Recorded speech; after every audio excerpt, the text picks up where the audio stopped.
देखिए, मेरा राजनीति नेताजी सुभाष चंद्र बोस और उनके बड़े भाई शरद चंद्र बोस का जो आदर्श है, सब धर्म को उन्होंने एक बनाया था। एक साथ आज़ाद हिंद फौज में आप जानते हैं भारतीय बोल के उन्होंने प्रतिष्ठित किया था। अभी जो राष्ट्रीय राजनीति में जो विभाजन का राजनीति, सांप्रदायिक राजनीति जो हम लोग देख रहे हैं, इसमें भारत को एक रखना बड़ी मुश्किल हो जाएगा। तो ममता बनर्जी बहुत बड़े नेता है, वो काइंड ऑफ मैस लीडर है। तो हमने ये उम्मीद किया था ये राष्ट्रीय लेवल पर वो सामने आएंगे और नेताजी की आदर्श में हम लोग काम करेंगे और देश को आगे बढ़ाएंगे। मगर हम जो देख रहे हैं ये स्टेट लेवल में, जो पश्चिम बंगाल में ये भाजपा के साथ जो राजनीति चल रही है, हाँ, भाजपा ने उनको एक मौका मिला है, पश्चिम बंगाल की जनता मौका दिया है। अभी देखिए, बहुत लोग बोलते हैं किस तरह उन्होंने चुनाव में जीत हुआ है, उसमें हम नहीं जा रहे, मगर चुनाव आप जीते हैं, आपको मौका दिया गया है। मगर भाजपा का जो राजनीति है ये नेताजी का राजनीति का एकदम विपरीत है, विपक्ष में है। तो ये राजनीति नहीं चलेगा। हम भाजपा में भी ज्वाइन किया था, हमको नरेंद्र मोदी जी का नेतृत्व अच्छा लगा था। मोदी जी ने नेताजी के लिए काफ़ी काम भी किया है, कुछ किया है। नेताजी का मूर्ति बनाया, आप जानते हैं दिल्ली में इंडिया गेट का सामने एक म्यूज़ियम भी बना है लाल किले के अंदर में। मगर मेरा जो दावा था एक आज़ाद हिंद मोर्चा गठन करने के लिए भाजपा में, इस मोर्चा का दायित्व हमको देने के लिए, और ये मोर्चा के साथ हम पूरा देश में हम जाएंगे और आज का जो युवा पीढ़ी है इनको नेताजी को आदर्श को समझाएंगे। मगर ये संभव नहीं हुआ। क्यों नहीं हुआ ये तो भाजपा ही बता पाएंगे। मगर अभी जो भाजपा का राजनीति हम देख रहे हैं वो तो नेताजी के खिलाफ जा रहे पश्चिम बंगाल में। तो ये भी मेरा प्रश्न है नरेंद्र मोदी जी को कि आपका जो नेता लोग है पश्चिम बंगाल में वो नेताजी के खिलाफ बात कर रहे, नेताजी के आदर्श के खिलाफ बोल रहे, मगर आपने तो नेताजी को काफ़ी सम्मान दिया है। अटल बिहारी वाजपेयी, उनका भी जो भाषण है लाल किले में नेताजी का बारे में, मेरा भी मौका मिला था, हम उधर वो कार्यक्रम में हम भी मौजूद थे। वाजपेयी जी का भाषण आप सुनिए, कैसा नेताजी को सम्मान करते थे। मगर अभी जो वर्तमान बीजेपी है बंगाल में, ये तो नेताजी को सम्मान नहीं करते हैं। तो हमने सोचा ममता बनर्जी नेताजी को आदर्श अपनाएंगे और इस हिसाब से हम काम करने सकेंगे पार्टी में। मगर ये संभव नहीं हुआ। ये अभी अंडा की राजनीति में हम लोग इतना नीचे चले गए। बीजेपी ये अंडा की राजनीति कर रहे, अंडा फेंक रहे और उसके खिलाफ तृणमूल ने बोल रहे। तो इस राजनीति के साथ हम कैसे जुड़े रहे? तो हमने सोचा जब हम कुछ कंट्रीब्यूट नहीं कर पा रहे, नेताजी के आदर्श में हम बंगाल और पूरा राष्ट्र में काम नहीं कर पा रहे, तो इस प्लेटफॉर्म के साथ मेरा रह के क्या फ़ायदा है? ऐसा सिर्फ मेंबर बन के रहने का और कुछ काम नहीं कर पाएंगे, तो ऐसा मेरा हमने सोचा ये हम सम्मान करते हैं ममता बनर्जी को, मगर हम सोचा जब हम मेरा कोई कंट्रीब्यूशन नहीं हो सकता है इस पार्टी में, तो हम सोचा हम पार्टी से निकल आए। क्या सिर्फ इसीलिए कि नेताजी के लिए आपको काम करने का कहीं पर भी मौका नहीं मिला, इसलिए आपने टीएमसी छोड़ दी, या फिर और जो एलिगेशंस आ रहे हैं टीएमसी के अगेंस्ट में वो भी कोई रीजंस है? देखिए, आप दुर्नीति की बात कर रहे, भ्रष्टाचार की बात कर रहे, ये तो भाजपा में भी काफ़ी है, सब पार्टी में है। अब देखिए, आज राष्ट्रीय राजनीति में जो भी राष्ट्रीय पार्टी है, सब पार्टी में भ्रष्टाचार लिप्त हुए हैं। तो ये खाली तृणमूल, हाँ, ये पकड़ा जा रहा है, बाकी लोग पकड़ा नहीं जा रहे। तो वो केंद्रीय सरकार में है, केंद्रीय सरकार पलट जाएगा तो वो लोग भी पकड़ा जाएगा।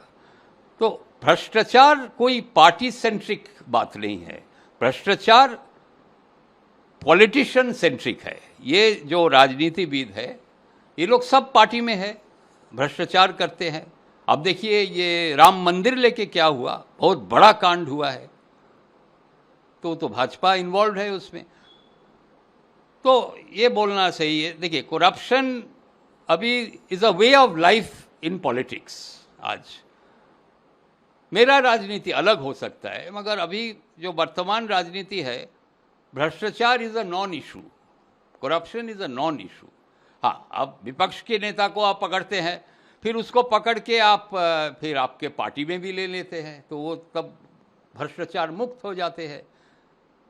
ये तो गलत बात है ना, ये सही राजनीति नहीं है।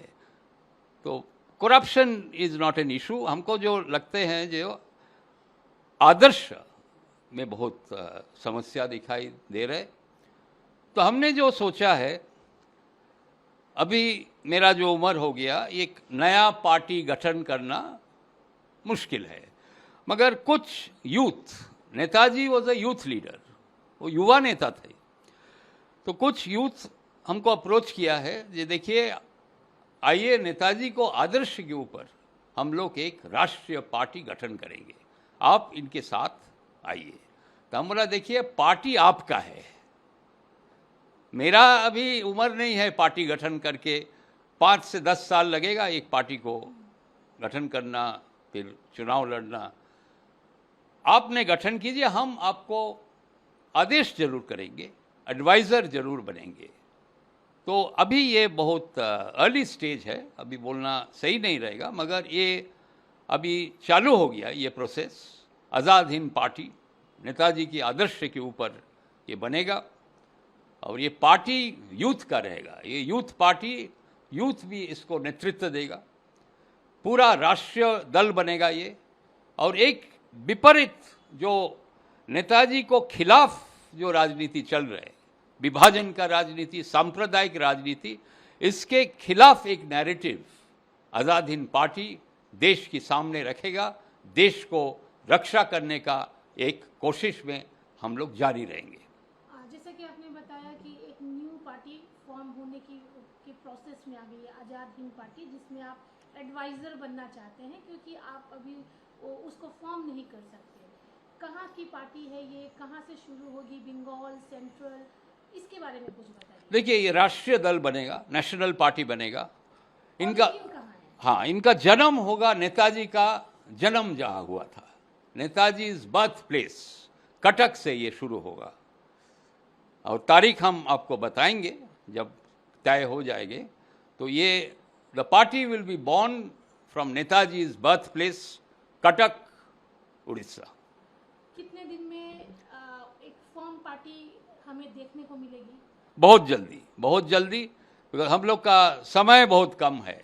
देश को रक्षा करना है, विभाजन बंद करना है, सब संप्रदाय को भारतीय बोल के प्रतिष्ठित करना है।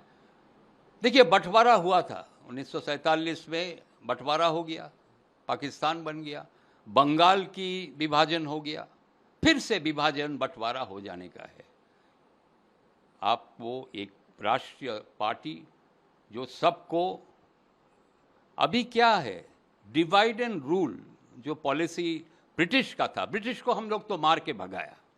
आज़ाद हिंद फौज नेताजी सुभाष चंद्र बोस का नेतृत्व में शेष लड़ाई उन्होंने, फाइनल लड़ाई उन्होंने लड़ा था, काफ़ी लोग बलिदान दे चुका था। 1857 से लेके 1947 तक काफ़ी लोग बलिदान दिया है। शहीद भगत सिंह, खुदीराम बोस, राजगुरु, विनय बादल दिनेश, महात्मा गांधी जी का भी जो अहिंसा आंदोलन था, वो भी ब्रिटिश के ऊपर एक प्रभाव जरूर हुआ था, मगर फाइनल जो लड़ाई था वो आज़ाद हिंद फौज का लड़ाई था, नेताजी का नेतृत्व में। तो आज भी लड़ाई करने का ये समय आ चुका है, और आज़ाद हिंद पार्टी को ये नेतृत्व देने पड़ेगा। आज का लड़ाई क्या है, डिवाइड एंड रूल जो पॉलिसी है अभी भी जारी है। आज़ाद हिंद पार्टी का क्या पॉलिसी होगा, यूनाइट एंड गवर्न, रूल नहीं। ये हम लोग का एक डेमोक्रेसी है जिसमें रूल नहीं चलता है, ये राजा का प्रजा का बात नहीं है, गवर्नेंस का बात है। Unity and governance will be Azad Hind party's mantra. अभी क्या मंत्रा है? भाजपा का मंत्रा है डिवाइड एंड रूल। इसको खिलाफ आजाद हिंद पार्टी राष्ट्रीय पार्टी आएगा, देश को बचाएगा, भारत को रक्षा करेगा। दादा, आपकी अगर हम लोग एक फेज की बात करें, फॉरवर्ड ब्लॉक, बीजेपी, टीएमसी और अभी जो आने वाला है आजाद हिंद पार्टी, ये जो स्टेट्स हुए हैं इसके बारे में क्या बोलेंगे? अलग अलग आपका फेज रहा है अलग अलग पार्टीज के साथ। देखिए, मेरा ये जो एक्सपीरियंस है ये बहुत काम की बात है। लोग बोलेंगे ये एक पार्टी में फिर दूसरा पार्टी में जाता, नहीं, ये मेरा एक्सपीरियंस हमने गैदर किया है। हमका शुरुआत हुआ था फॉरवर्ड ब्लॉक से। हाँ, फॉरवर्ड ब्लॉक नेताजी का नाम से पार्टी अभी भी जारी है, मगर नेताजी फॉरवर्ड ब्लॉक को नेतृत्व नहीं दे सका, तो देश की बाहर चला गया। अब जानते हैं फॉरवर्ड ब्लॉक फॉर्मेशन के बाद 1941 में जनवरी महीना में सुभाष चंद्र बोस देश छोड़ के भारत की आज़ादी के लिए बाहर चले गए। आज़ाद हिंद फौज को लेके फिर ब्रिटिश के अगेंस्ट में लड़ाई किया, मगर फॉरवर्ड ब्लॉक लेफ्ट फ्रंट के साथ जुड़ गया, सीपीएम के साथ जुड़ गया, तो उनका जो अस्तित्व है, उनका जो स्टेटस होना चाहिए था वो नहीं रहा। वो थोड़ा नेताजी को आदर्श से हटने ही पड़ा। राजनीति ऐसा है, तो फॉरवर्ड ब्लॉक फिर नेताजी को आदर्श उस हिसाब से फॉलो नहीं कर पाया, तो इसीलिए हम उनके साथ काम नहीं कर पाया। फिर भाजपा के साथ हम गए, भाजपा ने हमको स्पष्ट बताया, अरे आप नेताजी को आदर्श में काम कीजिए, आज़ाद हिंद मोर्चा हम गठन करेंगे, आप काम कीजिए। वो नहीं कर पाया। हम तो देखा ये तो पूरा उल्टा रास्ते पे चलते हैं। ठीक है, आप चलिए, आपको नेताजी को आदर्श को आप मान्यता नहीं देंगे तो ठीक है, आप दूसरा रास्ते पे चलिए, मगर आप हमको गलत बात क्यों बताया कि आप नेताजी को आदर्श में काम कर सकते हैं। हम 7 साल इंतज़ार किया भाजपा में आज़ाद हिंद मोर्चा के लिए, नहीं हो पाया। फिर ममता बनर्जी बोला हमने नेताजी के आदर्श फॉलो करते हैं। नेताजी का जो मूर्ति है रेड रोड में, तो उधर भी उन्होंने बोला जे आप जुड़ जाइए, हम नेताजी को आदर्श में काम कर। हाँ, नेताजी का देखिए, ममता बनर्जी इंक्लूसिव लीडर है, ये बात हम मानते हैं। हाँ, कुछ लोग बोलते हैं वो तुष्टीकरण का राजनीति करते हैं, करते होंगे, ये वोट बैंक राजनीति है, मगर तुष्टीकरण का राजनीति ऐसा है, ये नेताजी ने भी बोला है, हम लोग का जो माइनॉरिटी है उनको रक्षा करना ये सरकार की ये कर्तव्य है। हाँ, तुष्टीकरण नहीं, इक्वल स्टेटस आपको देना है, तो उन्होंने भी बताया। फिर हमने देखा जब ज्वाइन करने का बाद, नहीं ये तो आपका अंडा वाला राजनीति हो गया है। भाजपा भी ऐसे ही करते हैं, उसी लेवल पर चले आए। और भाजपा का कुछ नेता पश्चिम बंगाल में वो नेताजी को असम्मान कर रहे हैं। They should be arrested immediately, उसको जेल में डालना चाहिए। हम नरेंद्र मोदी जी को हम अनुरोध करेंगे, आप इनको जेल में डालिए। अटल बिहारी वाजपेयी, आप खुद नेताजी को इतना सम्मान करते हैं, तो ये सब लोग नेताजी के खिलाफ बात करते हैं, इसको जेल में क्यों नहीं डालते आप? देश की जनता जो नेताजी का जो आदर्श मानते हैं, ये आपके खिलाफ चले जाएंगे।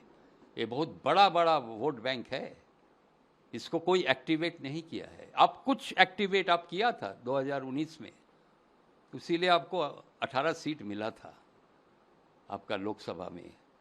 आपका 0 हो जाएगा सीट, अब नेताजी को खिलाफ जाएंगे तो मत जाइए, जाने का कोई दरकार भी नहीं है। मगर आज़ाद हिंद पार्टी आ रहे, जो नेताजी को आदर्श में काम करेगा।